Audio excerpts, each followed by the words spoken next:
Honorable judges, respected committees, all participants, ladies and gentlemen. Assalamualaikum warahmatullahi wabarakatuh. Good day everyone. I'm Yumna Zakiatul Marzuki, and it's such an honor for me to represent MTS Mualimat NWDI Pancor in this inspiring English speech competition organized by Hamzanwadi Youth Championship 2026. Ladies and gentlemen, every day we unlock our phones and step into a world full of trends, entertainment, and ideas from across the globe. We laugh at viral videos full of famous influencers and admire the culture of other countries. But in the middle of all this excitement, have you ever stopped to think and reflect about our own culture?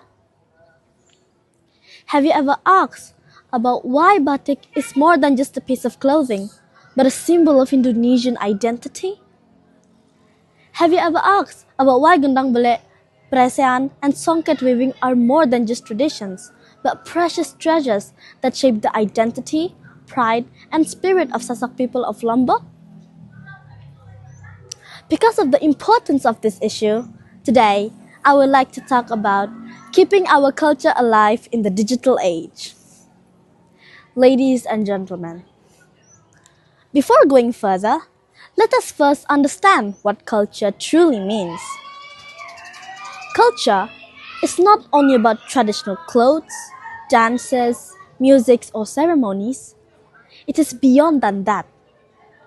Culture is our language, our belief, our values, our way of living life, and its tradition passed down from one generation to the next.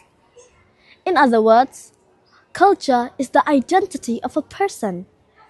It tells us who we are, where we come from, and what makes us different from others. Our country, Indonesia, for example, is one of the richest countries in the world in terms of culture. We have thousands of ethnic groups, local languages, traditional arts, customs, and more. Each region has its own unique identity. This diversity is our strength, the color of our nation, the soul of Indonesia. Ladies and gentlemen, today, culture stands in the middle of a great challenge. We are living in a world that is moving faster than ever before. Technology grows rapidly, information spreads in seconds, and new trends appear almost every single day.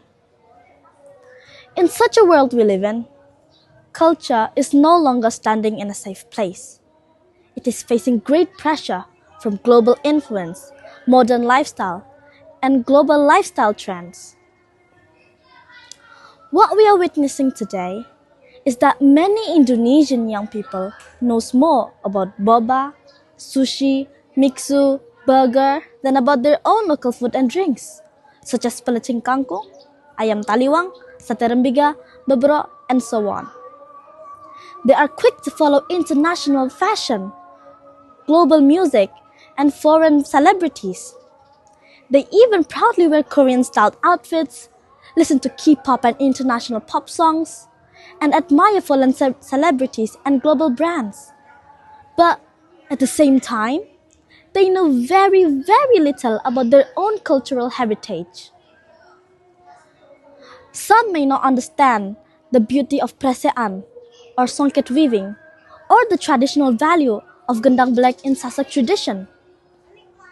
Many have heard of wayang kulit from Java, angklung from West Java, tari saman from Aceh, rumah gadang from Minangkabau, but only as names and do not truly know their history and meaning. This is the reality of our culture today. Still precious, still meaningful, but slowly losing itself in a world that is moving too fast. Ladies and gentlemen, the question now is not whether culture is important. The real question is, what can we do to keep it alive in this rapidly changing world? I believe there are a number of ways for you and me as the young generation to keep our culture alive and flourishing in the future. First of all, we must make technology as our partner, not as our enemy.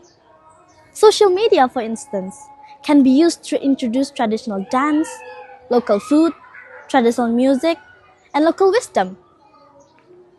TikTok can make young people interested in cultural performances.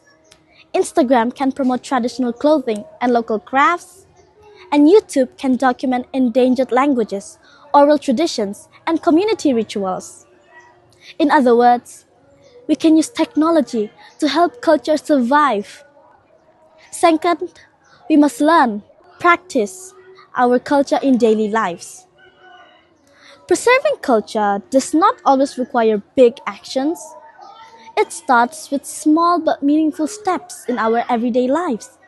For example, we can use our local language with pride. We can visit cultural places in our city. We can wear batik or songket with great confidence. We can learn traditional musics, stories from our elders. And lastly, we can use technology to share our culture to the world, proving that culture can still live in the hands of the young generation. Ladies and gentlemen, to sum up, a person without a culture is like a body without a soul. It may still move, but it has lost its true meaning in life. Because when we lose culture, we do not only lose tradition, we lose identity. And when we lose identity, we lose the meaning of who we are. So let us be grateful to our roots, faithful to our heritage, and brave enough to keep our culture alive in this digital age. Thank you. Assalamualaikum warahmatullahi wabarakatuh.